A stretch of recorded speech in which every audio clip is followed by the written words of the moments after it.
All right, listen. I love my Switch 2. I am in love with my Switch 2. The Switch 2 is as close as it can be to the perfect console experience. I'm finding myself playing this thing in equal parts handheld, tabletop, and docked. Okay, I'm chatting with my buds. Pokemon Scarlet and Violet don't run as if they are soaked in molasses. All right, you pair that with the near constant flow of marketing and news from this console's creator, and I'm just finding myself in the best Nintendo timeline. I'm having a blast, which is nice considering that unfortunately we're living in the worst timeline in a lot of ways. But all right, specifically for first party games, they're all fun. And I repeat, they are all fun. They are all good games. Okay? But each time I fork out my hard earned, mean green American dollars for the next Nintendo game, and I sit down and I play through these near flawless experiences, more often than not, I'm putting down my controller and I'm just not revisiting these titles. Because, for all the frame rates and S-tier game design and innovation coming out the butt for these things, there just isn't a whole lot of meat to any of these experiences, right? So for instance, we have Mario Kart World. We're zipping, we're zooming all over the place, picking up coins, completing tasks. You got Knockout Tour, you got Battle Mode, you're playing with your friends. But the whole thing, in my experience, is so player driven, pun intended. And I'm craving the structure, Give me a little push to the next question mark block or pad or whatever they're called. I want the game to have some scaffolding for the world it's placed me in. You look at Welcome Tour. It's taking you to all the nooks and crannies of the Switch 2, and it's fully showing off this shiny new console with a lot of mini games and trivia adjacent anecdotes. But and to be fair, I don't think this game was meant to be a traditional video game. But also, if that's the case, why am I so driven into finding random pieces of clothing lost and found?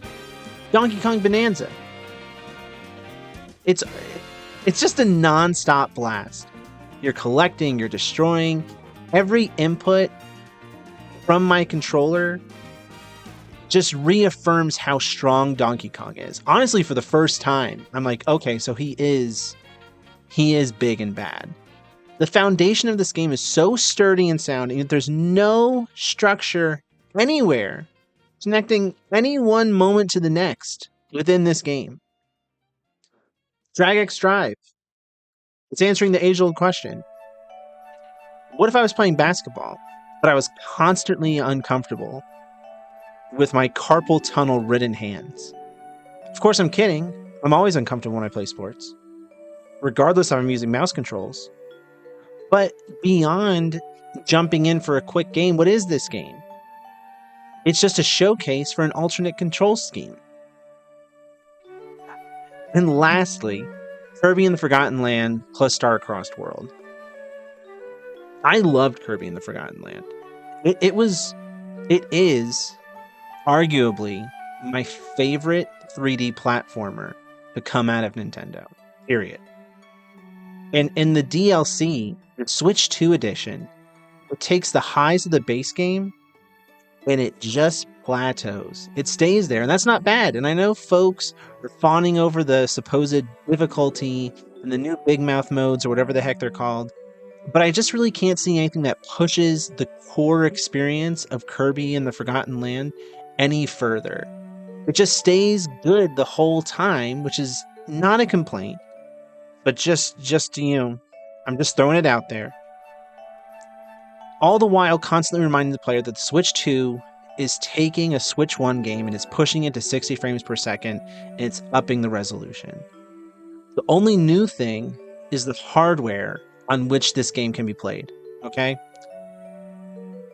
I just am finding myself with these first party titles, with all the first party titles coming out of Nintendo, they're not saying anything. None of these games have a complete story. They're just bones. They're just skeletons, and skeletons are cool. I've been to the body museum. I've seen bones. I think they're neat. Part of me wonders if because the bulk of these games were intended to like debut or come out on the Switch 1, that there was a moment where the dev teams realized that Mario Kart World and Donkey Kong Bonanza, and maybe even for Starcross World, should be on the Switch 2. Their focus shifted from making the game onto making a game for the new console, like highlighting the console rather than highlighting the game experience. And honestly, I just feel like there's something being lost with this console generation and the first party games that we're being presented with. And it's giving me a little pause into what is a good game from Nintendo, but it's also making me look forward to 2026 when we start getting fully developed Switch 2 titles.